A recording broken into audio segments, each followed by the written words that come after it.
글입니다. 굉장히 감동된 글이기 때문에 함께 한번 읽어볼까 합니다.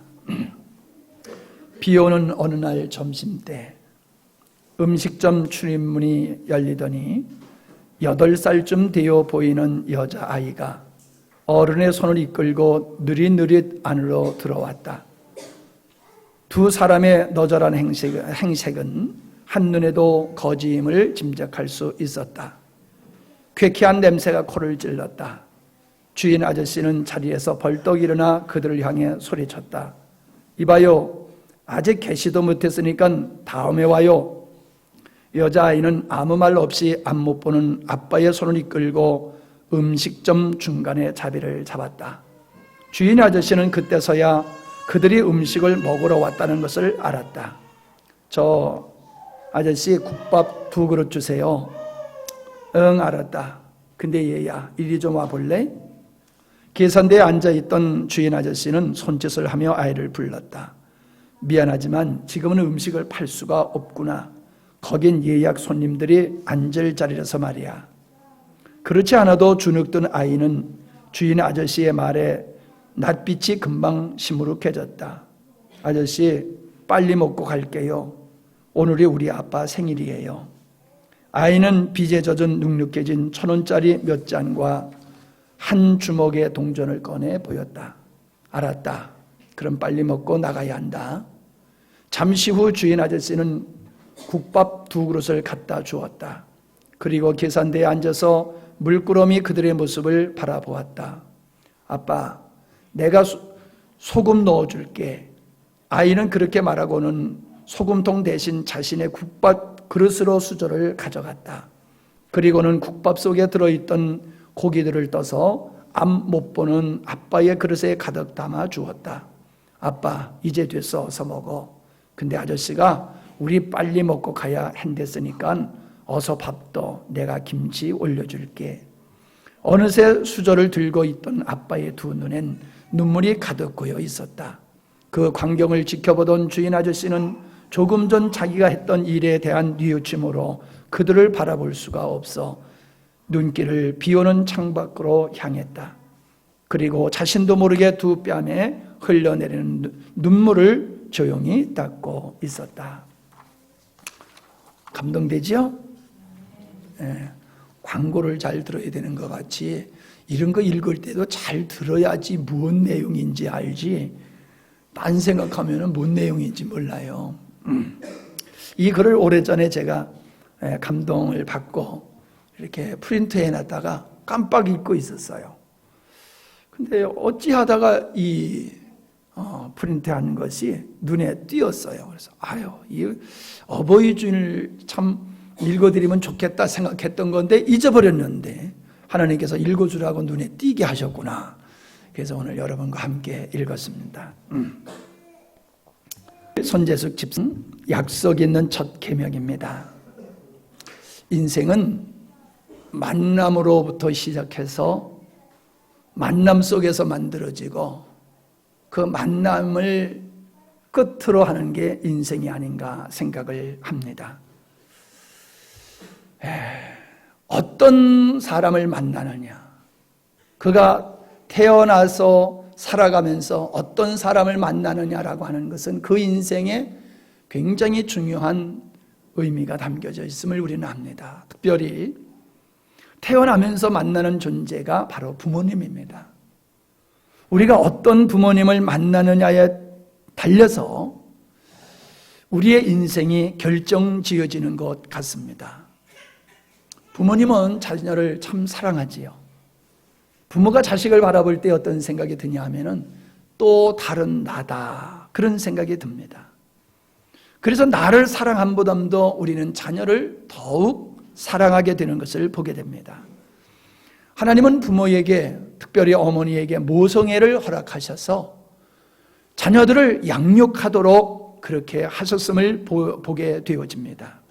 부모님은 하나님의 대리자입니다. 그리고 하나님께서 인생들을 축복하는 방법으로서 우리의 부모님들을 사용하신다는 것입니다. 신령한 부모님, 훌륭한 인격을 가지신 부모님을 만나는 것은 자녀들에게 있어서는 너무나도 큰 축복인 줄 믿습니다.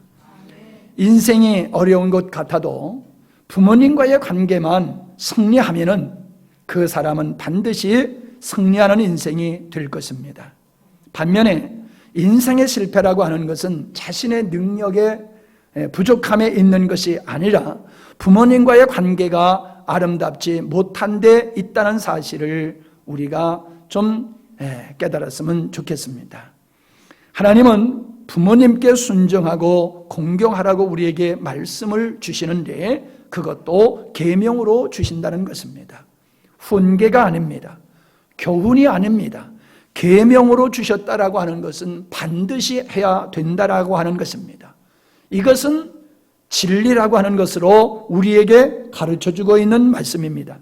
달리 표현하면 우리가 부모님을 순종하고 부모님을 공경하면 하나님의 복을 받게 되지만은 부모님의 말씀에 불순종하고 부모님을 공경하지 않는 자는 하나님의 저주를 받는다는 것을 우리에게 가르쳐주는 말씀입니다. 비록 우리가 이 말씀을 접하지 않았다 할지라도 우리가 우리의 삶 속에서 주변의 사람들을 살펴보면 이 말씀이 과연 그렇구나 라고 하는 동의하는 마음을 가지실 것입니다. 효자 소리 듣는 사람 다 행복하게 삽니다. 그런데 불효자라고 하는 소리를 듣는 사람, 행복하게 사는 사람 저 보지 못했습니다. 하나님은 축복의 통로로서 부모님을 주셨기 때문에 부모님과의 관계가 좋으면은 아름다운 인생, 하나님의 축복받는 인생을 살 수 있음을 믿으시기를 바랍니다. 갈수록 자녀들이 부모님을 가볍게 여기는 것이 오늘날 이 시대의 추세다라고 하는 거 부인할 수 없을 것 같습니다. 부모님을 부모님으로 보는 것이 아니라 부모님을 한낱 도구로서 자기의 필요를 채워주는 그런 도구로서만 보는 것 같아요. 그래서 돈을 많이 벌 때는 인기가 있지만 부모님이 돈을 벌지 못하면은 가족에서 인정을 받지 못하고 소위 세상 말로 하면 가정에서도 퇴출당하는 이러한 현상들을 보면서 이 마지막 시대가 지성인들이라고 말하는 이 마지막 시대의 현상들을 보면서 참 어둠의 세력에 사로잡혀 있구나라고 하는 것을 보게 됩니다. 사회적으로 출세하고 명성 있는 사람들도 부모님에게는 아주 잘못하는 사람들이 많이 있음을 우리가 보게 되어집니다.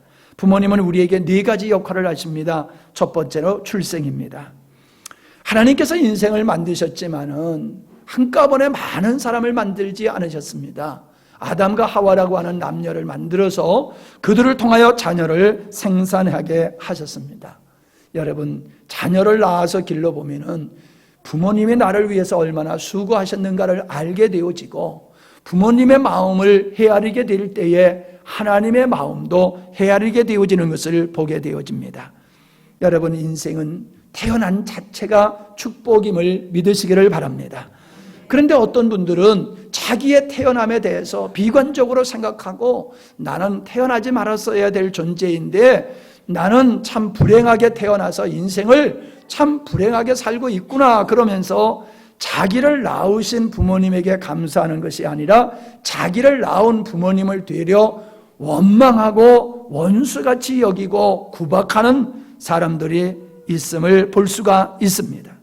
그것은 인생을 잘못 보기 때문에 그렇습니다. 인생은 태어나지 말아야 할 존재가 아니라 다 목적을 가지고 사랑받는 존재로 태어나게 되어지는 것입니다.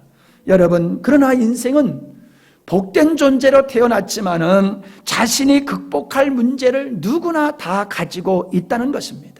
자기 자신에게 극복할 문제가 있고요.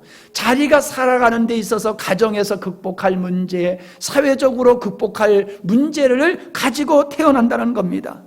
그래서 성공하는 인생은 그 문제를 극복하는 사람이고 실패하는 인생은 그 문제를 극복하지 못해서 그런 것이지 나는 태어나지 말아야 될 조건에 태어났기 때문에 인생을 불행하게 살고 실패하며 사는 것이다. 그렇게 말할 수는 없습니다. 물론 사회적으로 구조적인 악이 있습니다. 그래서 아무리 노력을 해도 가난해서 탈피할 수 없고, 아무리 노력을 해도 무지해서 탈피할 수 없는 그런 사회적인 구조가 있는 것이 또 사실입니다. 그러나 저는 그런 일반적인 것을 얘기하는 것, 특별한 것을 얘기하는 것이 아니라 일반적인 것을 여러분에게 말씀을 드립니다. 제가 유튜브에서 아주 감동스러운 그 김세진이라고 하는 청년의 고백을 제가 보았습니다. 이 시간에 함께 보도록 하겠는데요. 이분은 태어날 때에 한 손이 없고 그리고 두 다리가 없는 상태로 태어났습니다. 그래서 부모님께 태어나자마자 버림을 받은 사람입니다. 자, 그분에 대한 겁니다. 그래서 어떤 모습으로 태어났느냐 하는 것이 그게 중요한 게 아니라고 하는 것을 이분을 통해서 봤어요. 이분은 지금 젊은이는 그 오른손이 없고 두 다리가 없이 태어나서 부모로부터 버림을 받았어요. 그런데 입양해 가신 엄마는 그 사실을 알면서 얘가 걸을 수 없다는 사실을 알면서도 데려다가 그 아이가 걷도록 그렇게 훈련을 시킨 거예요. 그래서 의족을 해가지고 3,000m가 넘는 얼음산을 등반하게 만들고 그 장애인 수영대회에 가가지고 우승을 하게 만드는, 그것도 중요하지만 그 다음에 보려고 하는 것은 자기 고백적인 이야기인데 굉장히 얼굴이 밝아요. 근데 그분은 태어날 때는 참 어찌 보면은 불행한 모습으로 태어났지만은 다시 만난 그 부모님, 새롭게 만난 그 부모님의 아름다운 헌신을 통해서 참 그가 많은 사람들에게 희망을 줄 수 있는 그런 인물로 바뀌어졌다라고 하는 것입니다.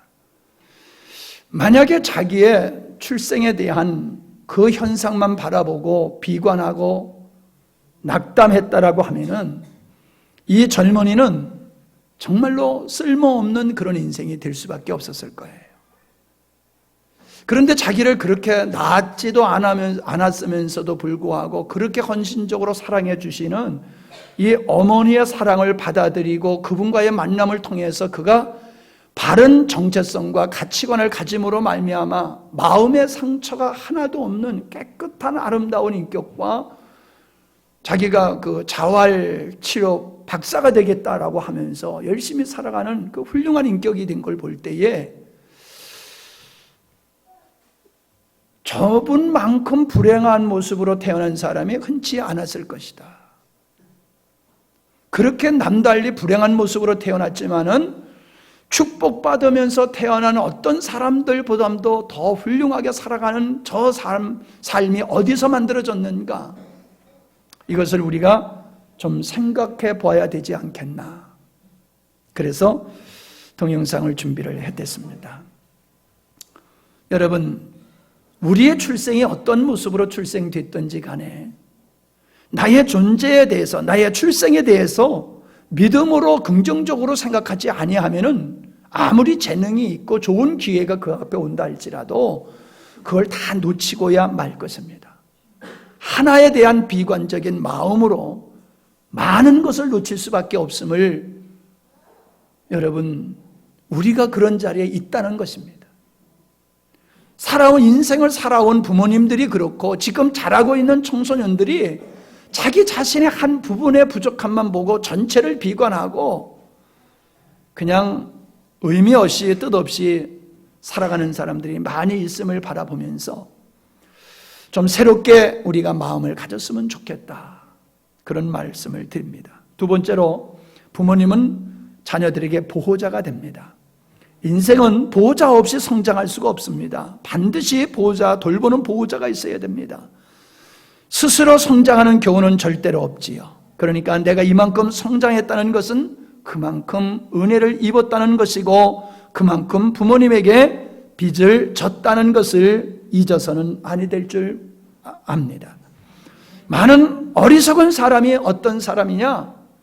내가 오늘 있기까지 나의 존재를 위해서 헌신하고 수고한 분들을 모르고 지낸다는 거예요. 며칠 전에는 어떤 집사님 네 분이 찾아오셨어요.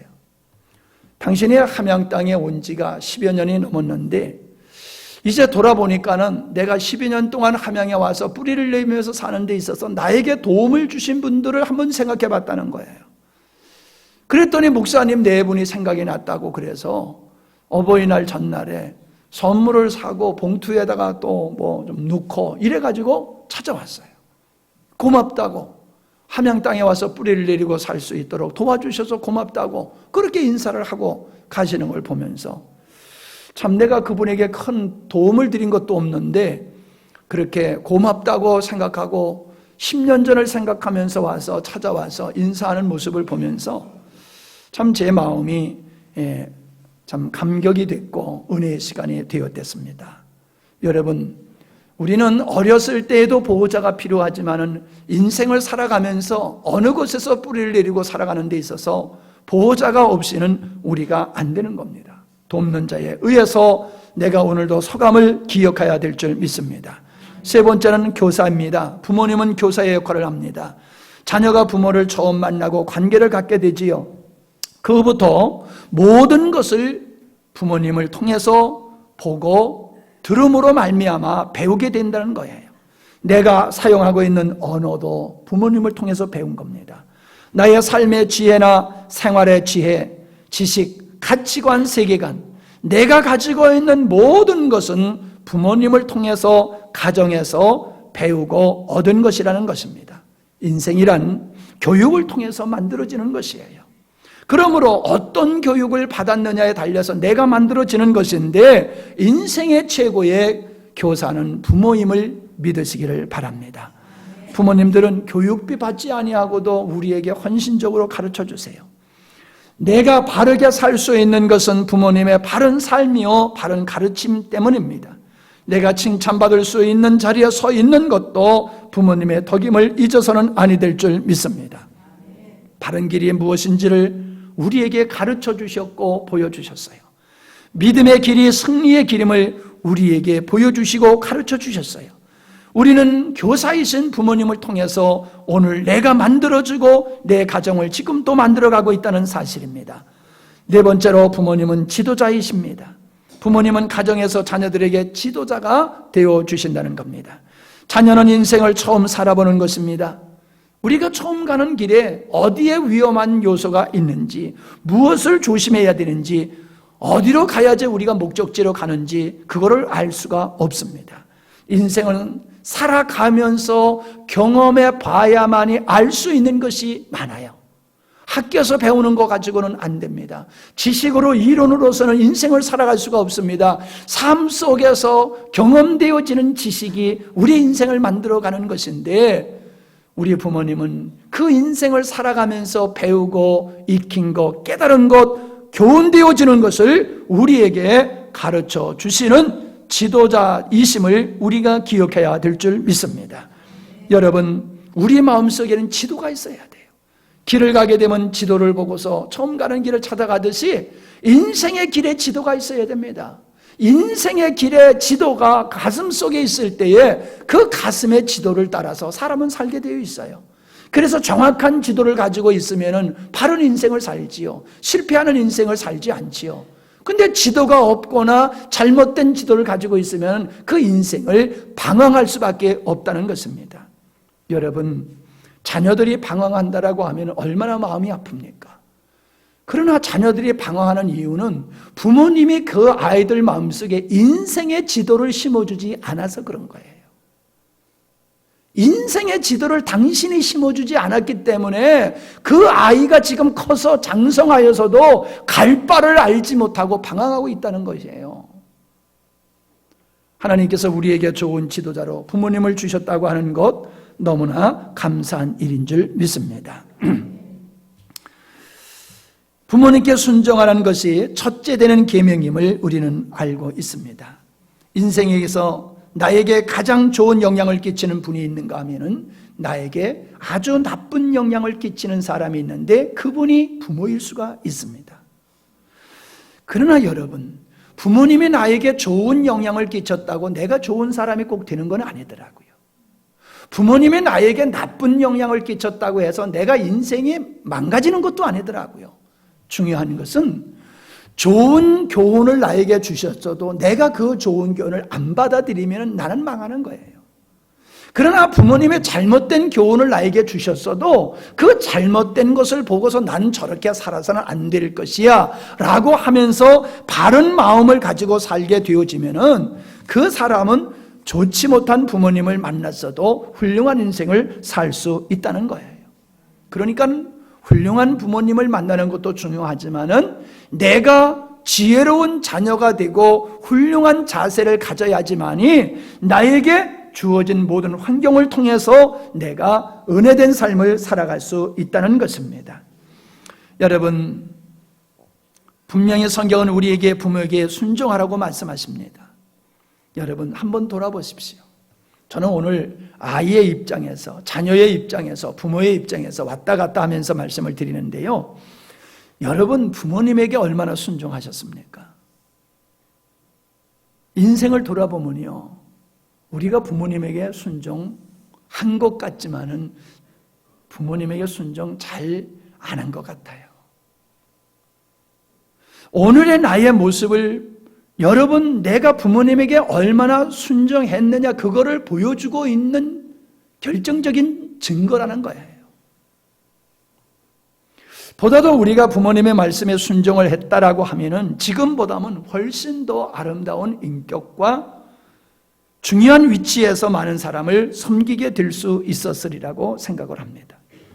중요한 것은 주 안에서 내 부모에게 순종하라고 말씀하고 있다는 것입니다. 무조건 부모님의 말씀에 순종하라는 것이 아닙니다. 왜냐하면 부모님은 완벽한 분이 아니시거든요. 부모님의 연약함이 있어요. 부모님의 실수가 있어요. 그렇기 때문에 부모님의 잘못된 것을 우리에게 보여주실 수 있고 가르쳐 주실 수 있습니다. 부모님에게 순종하라고 그랬으니까 무조건 순종하면 같이 수렁에 빠지는 거지요. 부모님이 가르쳐 주시는 말씀 중에 잘못된 것이 있으면, 하나님의 말씀에 비춰봤을 때에 잘못된 것이 있으면 분별해서 순종해야 될 줄 믿습니다. 우리의 순종은 하나님의 말씀에 근거한 순종이 되어야 된다는 것입니다. 주님은 영혼의 보호자가 되시고 교사도 되시고 우리의 지도자가 되시는 것입니다. 성령님으로 우리를 인도하십니다. 성도는 주님의 보호를 벗어나면 믿음에 살 수가 없는 것이지요. 주님의 비추심 속에서 진리를 깨닫게 되어지는 것입니다. 주님은 우리의 목자가 되셔서 우리의 삶을 인도하십니다. 인생은 누구를 만나느냐에 달려서 바뀌어지게 되어 있습니다. 여러분, 주님을 만나신 여러분, 인생이 얼마나 바뀌어지셨습니까? 내가 주님을 만나고도 내 인생이 바뀌어지지 아니하고 있다라고 하면은 정말로 잘못된 것입니다. 내가 비록 부족한 부모님을 만났다 할지라도 하나님을 제대로 만나고 하나님의 말씀 앞에 우리가 순종하면은 부모님 잘못 만나도 상관없습니다. 내 주변에 악한 사람들로 많은 악한 영향을 받을 수밖에 없는 환경에 있다 손치더라도 문제가 되지 않습니다. 예수님은 인생의 주인이십니다. 인생의 길을 아시는 분이십니다. 그래서 인생이 어떻게 살아야 되는지를 누구보다도 정확하게 아시는 분임을 믿으시기를 바랍니다. 그분의 말씀대로 살면 아름다운 인생, 아름다운 가정을 만들어가게 되어 있습니다. 우리는 주님께서 부모님과 더불어서 교회의 일꾼들을 통해서 또한 우리를 보호하시고 가르치시고 인도하신다는 것입니다. 에베소서 4장에 보면은 사도로, 선지자로, 복음 전한 자로, 목사와 교사로 세워서 성도를 온전케 하는 일을 하며 그리스도의 분량에 이르도록 우리를 가르치는 사람을 교회에 세웠다. 진리의 뿌리를 깊이 내림으로 요동치 않게 하셨다라고 그렇게 말씀하고 있습니다. 여러분, 교회는 바로 하나님의 보호를 받는 것이고 하나님의 일꾼을 통해서 지도를 받는 것이고 하나님의 일꾼들을 통해서 진리를 배우는 게 바로 교회입니다. 여러분이 하나님을 절대적인 존재로 인식을 하고 그 하나님께서 교회의 일꾼들을 세우셔서 우리를 보호하시고 우리를 가르치시고 우리를 지도하신다는 사실을 믿을진데, 저 데살로니가 교인들과 같이 하나님의 말씀을 주의 종을 통하여 들을 때에 주의 종의 말로 듣지 아니하고 하나님의 말씀으로 듣는 자세가 합당한 줄 믿습니다. 여러분, 우리는 서신이라고 말합니다. 그건 사도들이 교회에게 쓴 편지입니다. 그런데 그 편지를 우리는 지금 하나님의 말씀으로 믿습니다. 왜 하나님의 말씀으로 믿습니까? 그 편지를 쓸 때에 하나님이 그들을 감동하셨다는 겁니다. 하나님께서 그들의 생각과 마음을 주관하셔서 하나님의 뜻을 그들이 깨닫고 그 하나님의 뜻을 편지로 전달하게 했기 때문에 그 서신서를 우리는 하나님의 말씀으로 받아들이는 겁니다. 여러분, 동일한 원리입니다. 지금도 하나님은 주의 종도를 통해서 성서를 기록하게 하시지 않지만은 이렇게 주일이면 말씀을 강론하게 되어지는 이 시간을 통해서 하나님은 주의 종도를 통하여 우리를 가르치시고 지도하신다는 사실입니다. 여러분이 부모님의 인도, 부모님의 말씀에 순종하지 아니하고는 하나님의 인도를 받고 하나님의 가르침을 받을 수 없음과 같이 하나님께서 교회의 일꾼으로 세우신 그 일꾼님들, 목회자들의 말씀을 하나님의 말씀으로 받아들이지 아니하면은 여러분은 하나님의 인도를 받을 수가 없습니다. 그냥 목사님의 이야기로 받아들이고 저는 하나님의 인도를 받을 길이 없습니다. 하나님은 교회를 통해서 말씀하시고 하나님은 주의 종도를 통해서 일꾼들을 통해서 말씀하시는 거예요. 여러분, 목회자의 자존심 세우기 씨름하고 있는 게 아닙니다. 여러분 생각해 보십시오. 주의 종의 말씀을 하나님의 말씀으로 안 듣고 어떻게 하나님의 인도를 받을 수가 있겠습니까? 사도행전 8장 30절, 31절에 보면은 거기 빌립 집사님이 이디오피아 네시에게 가서 복음을 전하는 것을 기록해 놨습니다. 그런데 거기 보니까는 그 이디오피아 네시가 말을 타고 가면서, 마차를 타고 가면서 성경을 보는 거예요. 그래서 묻습니다. 당신이 지금 읽고 있는 그 말씀이 무슨 뜻인지 압니까? 라고 물으니까 빌립이 가서 그렇게 질문하니까는 뭐라고 대답하느냐 하면은 지도하는 사람이 없으니 어찌 깨달을 수 있느뇨. 내가 지금 하나님의 말씀을 읽지만은 이 말씀을 내가 어떻게 깨달을 수 있느냐? 난 못 깨닫는다. 왜냐? 이 말씀을 가르쳐주는 지도자가 없으니까 난 말씀을 못 깨닫는다고 말하고 있어요. 왜 하나님은 교회의 주의 종도를 세우셔서 훈련시키셔서 세우시고 또 붙드시고 인도하십니까? 진리의 말씀을 성도들에게 가르치기 위해서입니다. 가르치도록. 그래서 하나님께서 먼저 주의 종들에게 깨닫게 하고 알게 하셔서 그걸 말씀하게 할 때에 여러분들이 하나님께서 주의 종을 통하여 이렇게 말씀하시는구나 라고 순종하면은 그것이 하나님께 순종하게 되는 거고 하나님의 인도를 받게 되는 거고 하나님의 가르침을 받게 되는 거예요. 그래서 여러분의 복된 인생을 살게 되는 거예요.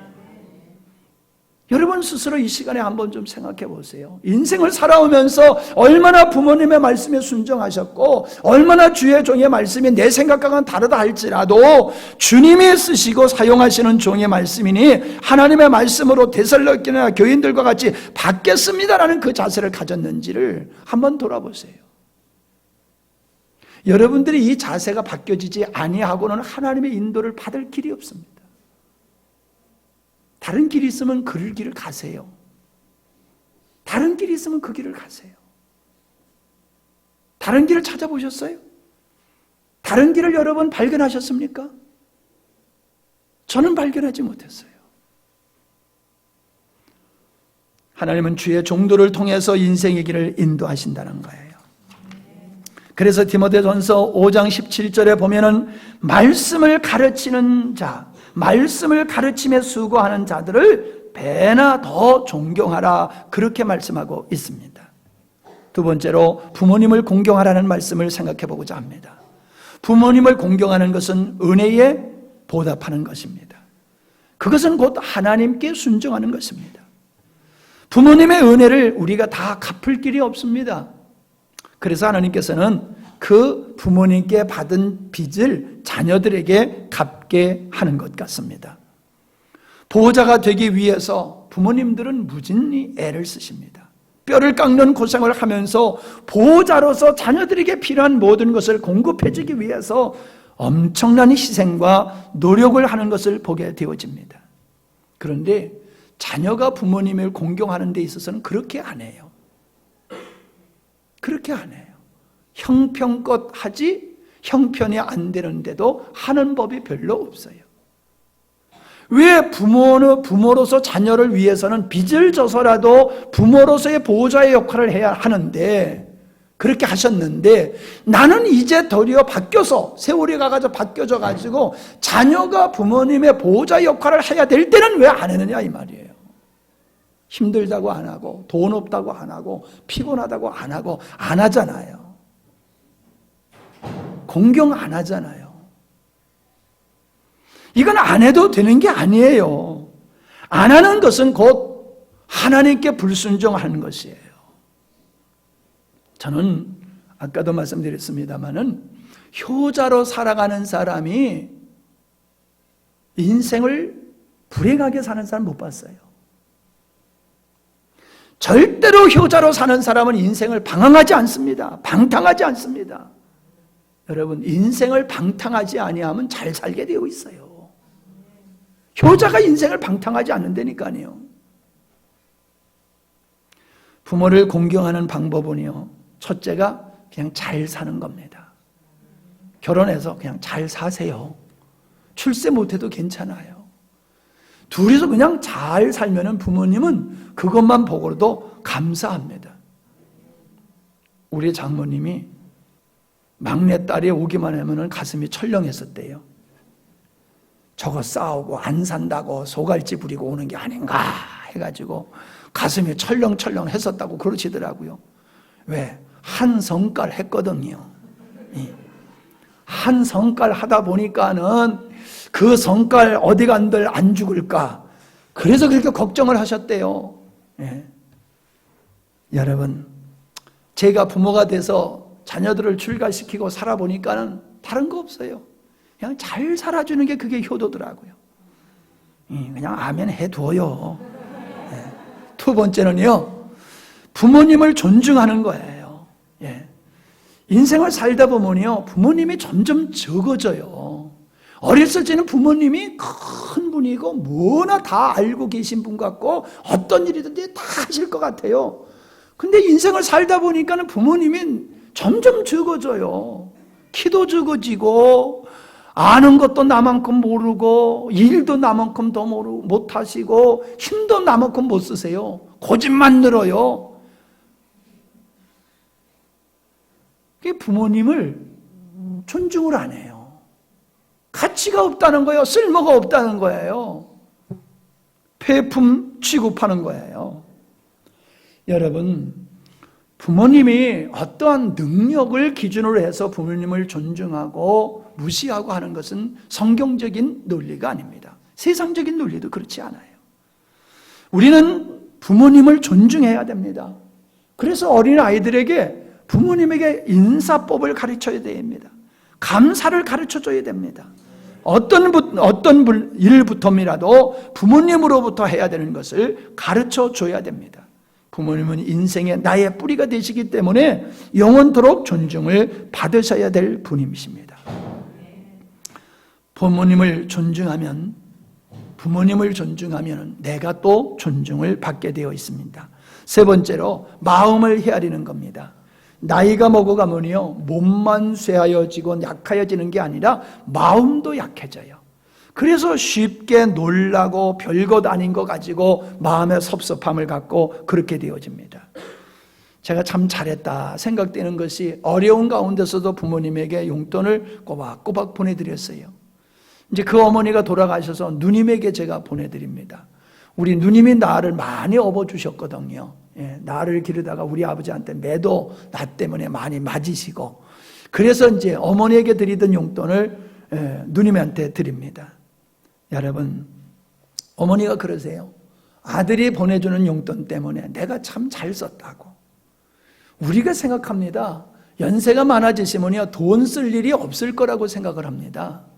근데요, 어른은 어른 나름대로 돈을 써야 할 곳이 있습니다.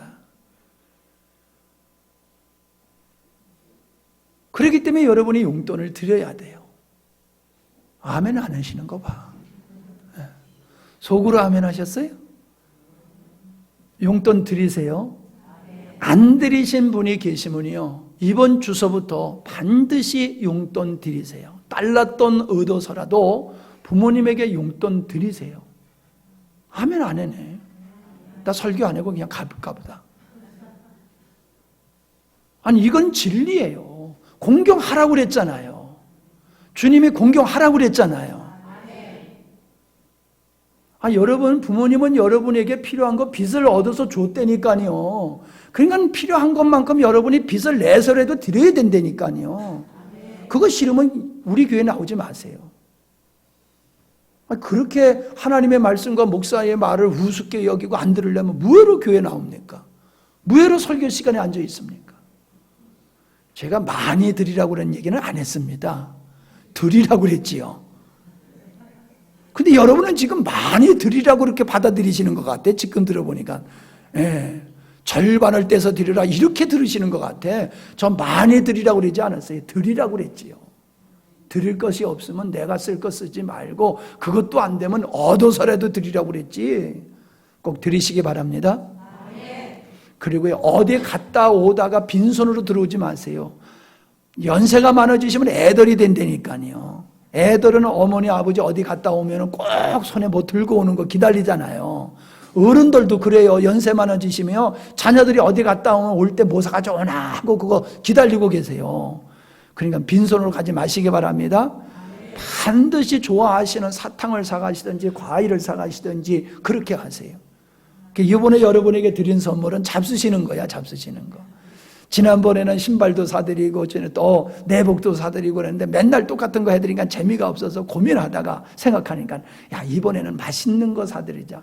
그냥 목마를 때에, 근력이 없으실 때에 물에 타서 시원하게 잡수시기만 하면 그냥 눈이 밝아지는 거 그냥 해드리자. 그래서 사드렸는데 내년엔 또 다른 거 맛있는 거 사드릴게요. 예. 매달 어버이날 있으면 어버이날 되면 좋겠다. 그죠? 그러면 매달 교회에서 먹는 거 맛있는 거 선물해 줄 테니까. 부모님을 헤아리시고 부모님의 입장에서 생각하시고 부모님을 섬기시기를 바랍니다. 끝으로는 천국 가게 전도해 드리는 것이, 복음을 전하는 것이 부모님을 효도하는 겁니다. 저는 이 이야기를 끊임없이 하고 있습니다. 아무리 부모님에게 효도를 했다 할지라도 예수님 믿지 않는 부모님 그냥 내버려 두면은 불효자입니다. 왜냐하면 예수님 믿지 않고 돌아가시면 지옥 가기 때문에 그렇습니다. 에스겔서 3장 18절과 20절의 말씀을 보면요, 우리가 전도하지 아니하고 어떤 사람이 그 죄값으로 지옥 가게 되어지면은 전도하지 않는 그 자에게 핏값을 찾겠다고 하셨어요. 주 예수를 믿으라, 그러면 너와 네 집이 구원을 얻으리라고 하신 말씀은 하나님께서 왜 우리를 먼저 예수 믿게 했느냐 하면은 우리를 통하여 부모님에게 전도하도록 우리를 먼저 불러주셨다는 거예요. 여러분, 우리 부모님이, 내가 예수 믿는데 우리 부모님이 지옥에 가는 거니요, 우리 부모님의 죄값으로 가는 게 아니라 내가 전도하지 않아서 우리 부모님이 지옥 가는 겁니다. 잘 들으세요. 우리 부모님이 죄 때문에 지옥 간다고 생각하지 마세요. 내가 전도하지 않는 내 책임과 의무를 효도를 하지 않는 것 때문에 부모님이 지옥 간다는 거 명심하세요. 이거 오늘 주님이 주신 말씀이에요. 강력하게 저에게 주신 말씀입니다. 핑계 대지 마세요. 여러분, 전쟁을 점잖게 합니까? 얼마나 잔인하게 온 힘을 다해서 전쟁을 합니까? 영혼을 구원한다는 것은요, 마귀에게 포로되었던 자를 갖다가 건져내는 전쟁과 같아요. 그러니 그 전쟁이 얼마나 처절한 전쟁이 되어야 됩니까? 포기할 수 없는 전쟁이지요. 반드시 이겨야 하는 전쟁이지요. 끝까지 해야 되는 전쟁이지요. 아멘? 그게 부모님을 전도하여 예수 믿게 하는 겁니다. 부모님도 자녀들에게 그렇게 해야 돼요. 나 혼자 예수 믿고 천국 간다? 나 혼자 믿고 예수님 믿고 천국 간다는 믿음 가진 사람, 난 천국 못 갈 것 같아요. 천국이 있고 지옥이 있는 걸 분명히 알면은 어떻게 자식 새끼를 갖다가 전도 안 해가지고 지옥 가는 거 그냥 보고 있을 수 있겠습니까? 아니, 지금 우리 자녀가 잘못된 길 가는 것 때문에 잠잠을 못 자는 경우가 있는데, 그 자녀가 예수님을 믿지 아니하고 영원한 지옥불로 가는 걸 뻔히 알면서도 전도 안 해요? 안 할 수가 없는 거예요. 여러분, 애들이 구슬 가지고 놀든지 단추 가지고 놀면은 어떻게 해요? 어떻게 하셨어? 여기 좀 보고 대답 좀 해봐요. 애들이 단추 같은 거 가지고 놀면은, 입에다 넣고 놀면은 가만히 있어요? 기겁을 하고 뺐잖아요. 그거 먹다고 생겨가지고 목에 가서 칵 막히면 숨 못 쉬어가지고 죽는 거 알고 기겁을 하고 뺐잖아요. 아니, 육체에 죽을까 봐도 그렇게 기겁을 하면서 뺏으면서 그 영혼이 예수님 믿지 않으면 지옥 가는데 그걸 보고만 가만히 있어요? 그게 무슨 부모야? 그게 무슨 믿음이요? 그런 믿음을 가지고 무슨 천국 간대? 아이고, 내가 아무리 생각해봐도 그건 말이 안 되는 거예요. 그러니 부모가 되어서 자녀에게 전도하지 않는 것도 내가 봤을 때는 그거 이상한 믿음이고요. 나가 천국 간다라고 하면서 부모님 예수 믿도록 하지 않는 것도 그것도 이상한 믿음이에요. 대단한 믿음 되려고 들지 마세요. 어떤 대가를 지불하고서라도 부모님을 예수 믿게 하십시오. 자녀들을 예수 믿게 하십시오. 그래야지 기본적인 책임과 의무, 효를 감당하는 것입니다. 사무엘은 훌륭한 이스라엘의 아버지였지만 그의 자녀들은 그 아버지를 닮지를 못했습니다. 훌륭한 부모님을 모셨다고 해서 자녀들이 다 훌륭하게 되는 것은 아닙니다. 그러나 부모님이 우리에게 인생의 길을 가르쳐 주시고 계십니다. 성공적인 인생의 길도 가르쳐 주실 뿐만 아니라 실패하는 인생의 길도 가르쳐 주세요. 부모님이 실패하셨어요? 원망하지 마세요. 여러분은 아버지의 그 부모님의 실패의 길 안 가면 되는 거잖아요. 부모님이 성공하셨어요? 그럼 여러분 그 길 가시면 되는 거잖아요. 왜 내 책임을 부모님에게 돌립니까? 조금 전에 제가 읽어드렸던 앞 못 보는 아버지, 그래서 그 딸, 아버지도 거지, 딸도 거지인데 그 거지 딸이 앞 못 보는 아버지 국밥 사주는 그 이야기를 읽으시면서 눈물이 안 나세요? 저는 눈물을 참느라고 얼마나 애를 썼는지 몰라요. 저는 읽을 때마다 눈물이 나더라고요. 자기 국에서 고기 건져서 아버지 국에 넣어주시는 그 딸. 아버지를 원망하려고 그러면 얼마나 원망할 게 많이 있겠습니까? 그러나 그 딸은 아버지를 원망하지 않잖아요. 아버지를 불쌍히 여기잖아요. 그 딸이 평생 거지로 살았어도요, 그 딸은 아름다운 인생을 산 존재예요. 예? 출세하고 멋지게 살면서도 부모님 고마울 줄 모르고 감사할 줄 모르는 인생이라고 하면은 그건 출세한 인생, 성공한 인생 아니에요. 부모님께 감사할 줄 아는 인생, 은혜를 입고 은혜를 은혜로 알 줄 아는 인생에 성공하는 인생을 믿으시기를 바랍니다. 적어도 여러분이 여기 앉아 계시다라고 하면은 여러분은 축복받은 존재입니다. 더욱이 그것이 부모님 때문에 여러분이 이곳에 앉아서 지금 하나님을 예배하고 있다라고 하면은 여러분은 부모님에게 엄청난 사랑을 입고 있는 겁니다. 큰 은혜를 입으신 것입니다. 부모님은 우리를 낳고 기르시라고 수고하셨을 뿐만 아니라 눈을 감을 때까지 자녀들을 위해서 염려하고 기도해 주시는 분이 부모님이셔요. 그분의 기도로 말미암아 오늘 우리가 살게 되는 것을 믿으시기를 바랍니다. 그렇게 하나님께 감사하며 살아가는 사람의 마음속에 평강과 희락과 화평이 임하게 될 줄 믿습니다. 가정을 작은 천국으로 만드는 것, 주님을 근거로 살면 됩니다. 그리고 주님을 쫓아 살면 됩니다. 부모님께 순종하고 공경하는 삶을 살면은 여러분이 성공하십니다.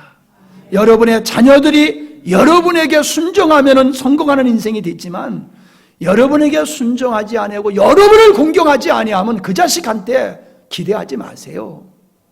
얻어먹을 거 하나도 없어요. 늙어서 구박밖에 받을 거 없어요. 이 자리에 여러분이 자녀와 함께 하지 아니하고 있다라고 하면은 그 자녀에게 뭘 기대하지 마세요. 나중에 구박할지 몰라요. 나 모른다고 외면할지 몰라요. 가슴 쓰린 보도를 우리가 가끔 접하지 않습니까? 부모가 온다 그러니까는 이사를 가버려가지고 부모가 찾아오지도 못하도록 하는 그런 자녀들이, 출세한 그런 자녀들이 얼마나 많은지 우리 알고 있잖아요. 그런 자녀 만들려고 열심히 여러분 먹지도 않고 자지도 않고 그렇게 수고했더니 뭐 할 거예요? 인생을 만드세요. 자녀를 인간을 만드세요. 인간을. 믿음의 사람으로 만드세요. 그래야지 그 자녀가 행복하게 살고 하나님 앞에 복받고 살고 나의 인생도 복된 인생이 될 줄 믿습니다. 기도하십니다.